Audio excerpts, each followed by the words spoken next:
l'Assemblée nationale 10 des 15 régions du Sénégal dañuy basculer dans l'insécurité alimentaire maanaam xiif bu am doole mën na faa tàbbi indice yi nga xamante ni yëpp day wane ne Sénégal dina dem ci diggante bu metti kenn xamul nu mu toll kon diggante bi ñu toll laaj na Sénégal c'est un grand pays qui a toujours eu de très grands leaders très inspirants très résilients Abdou Diouf keroog bi ko le président Abdou Diouf keroog bi ko juge Kéba Mbaye di installé dane ko les Sénégalais sont fatigués monsieur le président de la République les Sénégalais sont fatigués waaye mu ñëw jëlul temps bi yëpp de di xas Senghor ak di ko ŋàññ waaye dafa ñëw takk ndiggam laxasaayu avec un contexte international extrêmement difficile daal di ne nañu def ba génn ci ba keroog bi mu génnee en 2000 Abdoulaye Wade dane xawma ay idée laa soxla mais xaalis am na fi loolu mooy njàmbaar gaa yi nag ma gis ñu jël réew mi loolu laa gisul ne moo nekk ci ñoom mooy njàmbaar googu laa gisul parce que réew amul réew mu sérieux keroog dégg naa ko bi mu demee Chine mu toog di waxtaan ak Chine yi di leen wax ay dette beeg xam nga boo leen di wax dette bi ñoom duñu xam lan ngay wax en réalité alors que fekk na ñoom seen dette boobu explosé nañ ko mu romb seen PIB di dem yow nga taxaw foofu di wax dette muy firi benn inculture boo xamante ni parce que présider une nation une république c'est appréhender aussi la complexité du monde adduna bi c'est pas un long fleuve tranquille chaque jour ak défi yu bees yi nga xamante sa benn kaddu rek mu kumba wax na ko léegi li mën a soppi ci sa dundu askan kenn xamul ni mu toll donc li mu bëgg a wax foofu mooy le plan de redressement bi ñuy wax ni pour ma ñëw ci fixation bi lors du dernier conseil des ministres ñëpp gis nañ ne ci texte yi ñu examen adopté la ko en conseil des ministres waa texte bu ñu adopté en conseil des ministres examiné ko adopté ko en conseil des ministres mais vous pensez sérieusement rigoureusement moralement, intellectuellement, tout ce que vous voulez, est-ce que sa destination c'est au Grand Théâtre ou à l'Assemblée nationale? am nga ci ñaari anciens collègues yu ko kaas Théodore Monteil ak si Cheikh Oumar Sy bind nañ ci tribune xaw ma ndax lire ko. Ces gens. Exactement ils ont pointé li nga wax nii la ñu wax. Ces gens dañu nekk di souiller la République dans ses fondements lii nag Mohamed. lii mooy courage wax ko ci penc bi fi mu ne. dañu nekk di souiller la y compris la première institution du Sénégal parce que quand un premier ministre ose taxaw ne boo mënta gouverner jox ma gouverner loolu gisuma ne loolu pour man c'est une atteinte grave à la sûreté de l'État soo mënta gouverner jox ma gouverner ndawal nañ ko nii mais dans un autre pays am na noo koy waxee mais dina compliqué trop loolu benn élément beneen bi mooy dama bëggoon ñu revenir encore sur la taxation. Oui, c'est ça. Malal wax na ko Malal wax na ko Marianne wax na ko waxuma ñiy tux ndax plaisir waxuma tamit ñuy jouer ndax plaisir mais la plus grande majorité contrainte moo tax ñuy jouer contrainte moo tax ñuy tux ñu ci bëri xeex ak ay problème moo leen yóbbu ci cigarette ñu ci bëri xeex ak ñàkk moo tax ñuy jouer waaye defuñu ko par plaisir lu ci ëpp bu ñu koy def dañuy nëbbatu bari na borom kër yoo xam bu ñuy làqatu dañuy làqatu di jouer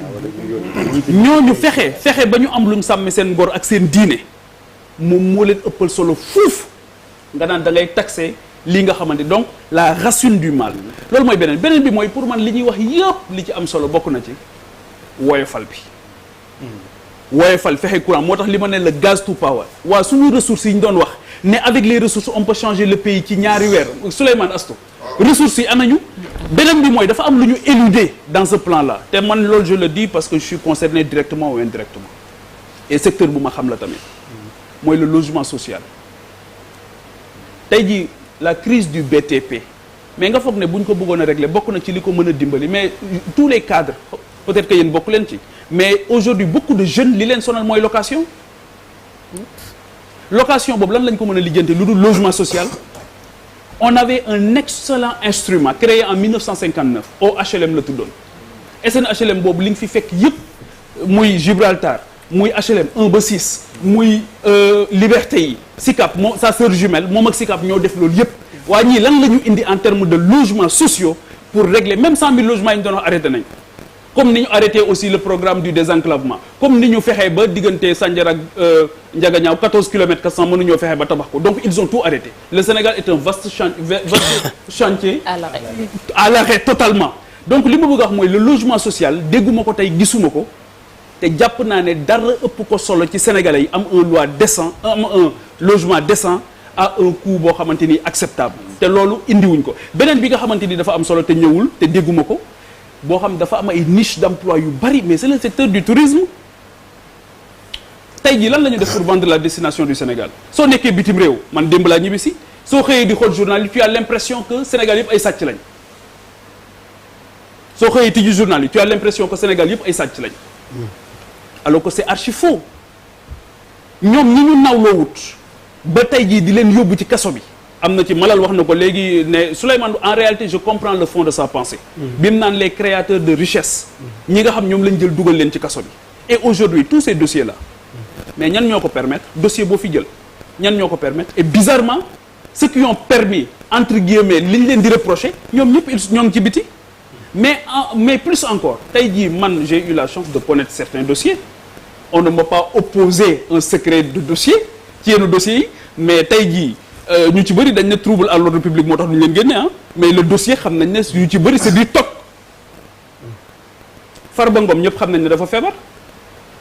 il est malade mais nee nañ trouble à l'ordre public moo tax du génn Tahirou Sarr la même chose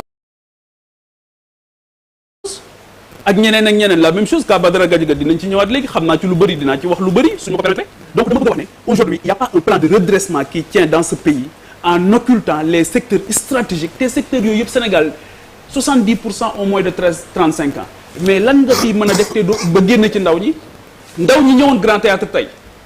16 mois yi jeexitalu action du gouvernement moo leen a waroon a fekk ci seen dëkk ya waaye waruñu la woon def ci ay bus def leen ci ay njaganjaay di leen indi pour ñuy tàcc koo xamante ni feebar bi ko dal c'est l'applaudimétrie. waaw mais man dafa am benn précision rek. une minute non c'est-à-dire dama bëggoon relever. depuis plus de 30 minutes maa ngi incohérence bi ma wax Malal peut-être comprendre loolu. c'est-à-dire quand je donnais l'exemple de Khadim Ba il a plus de 1000 salariés yuy liggéey mu leen fay salaire sénégalais la fii la dëkk il a fait 10 mois de prison 10 mois mu ngi ci kaso bi. bu fekkee ne nag xam nga ko am na garantie de représentation d'accord am na garantie de représentation ba pare état du Sénégal daf ko yoral xaalis donc kooku man pour man bàyyi ko mu dem këram mu continuer yore ay entreprise am piloté ko justice continuer liggéeyam temps bu ñu ko woowee dinañ ko woow mu ñëw wuyu man loolu laay wax parce que kooku champion la. c'est vrai loolu nag bu fekkee ne defuñu ko day andi jeexital.